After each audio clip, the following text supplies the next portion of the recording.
네, 어린 자녀를 둔 부모님이라면 아이가 스마트폰을 사용하는 시간이 길어질수록 우려하게 됩니다. 특히 소셜미디어와 같은 서비스가 많아지면서 혹여나 해로운 콘텐츠에 노출될까 그런 걱정도 되는데요. 미국 캘리포니아주에서는 주정부 차원에서 아이들을 보호하는 법안을 마련했다고 합니다. 나연경 변호사와 함께 알아봅니다. 변호사님 어서 오세요. 안녕하세요. 네, 먼저 이 캘리포니아주가 제정한 온라인 아동보호법 어떤 내용인지 궁금합니다. 네, 해당 법안은 잠재적으로 해로운 내용으로부터 아동을 보호하기 위해서 온라인 서비스상에서 미성년자의 개인정보 수준을 최고 수준으로 설정하고 낯선 상인과 접촉할 수 있는 친구 찾기 기능을 끄는 등 안전장치를 반드시 설치하도록 하는 내용을 담고 있고요. 미성년자의 개인정보에 기반한 추천 알고리즘과 유튜브나 틱톡 등의 동영상 자동 재생 기능을 사용하지 못하도록 하는 내용도 포함하고 있는데요.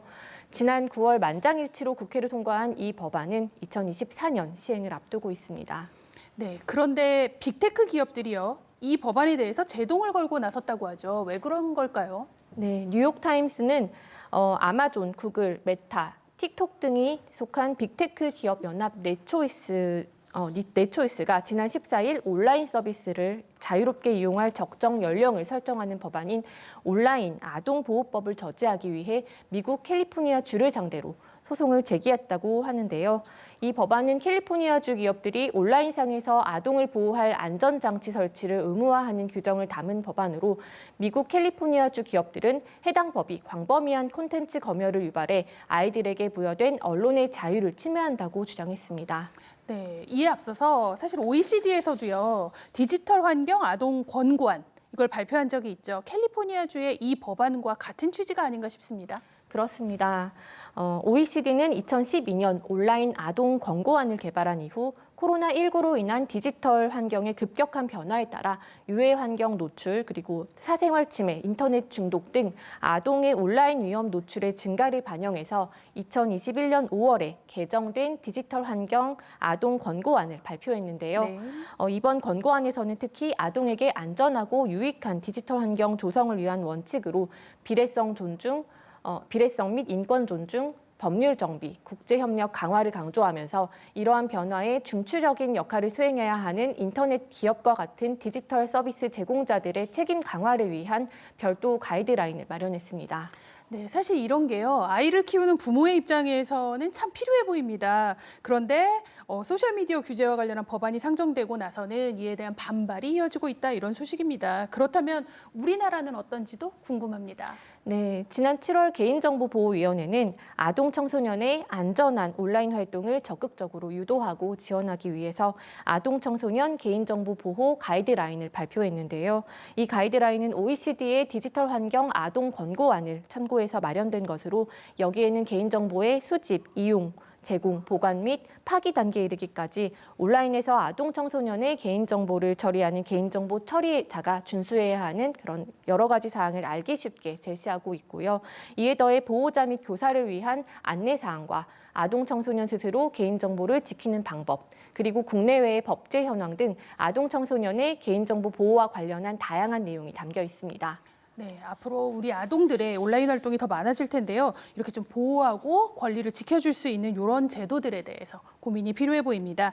이번에는 주제를 바꿔서요. 장애인을 위해 쉽게 쓴 판결문이 나왔다고 하죠. 이지리드 방식이라고 하네요. 네, 법률 용어는 대부분 한자어로 이루어져 있고 일상생활에서의 용례와는 다르게 쓰이는 경우도 많아서 법률 용어에 익숙하지 않은 사람의 관점에서 특히 어려운 것이 바로 판결문인데요. 네.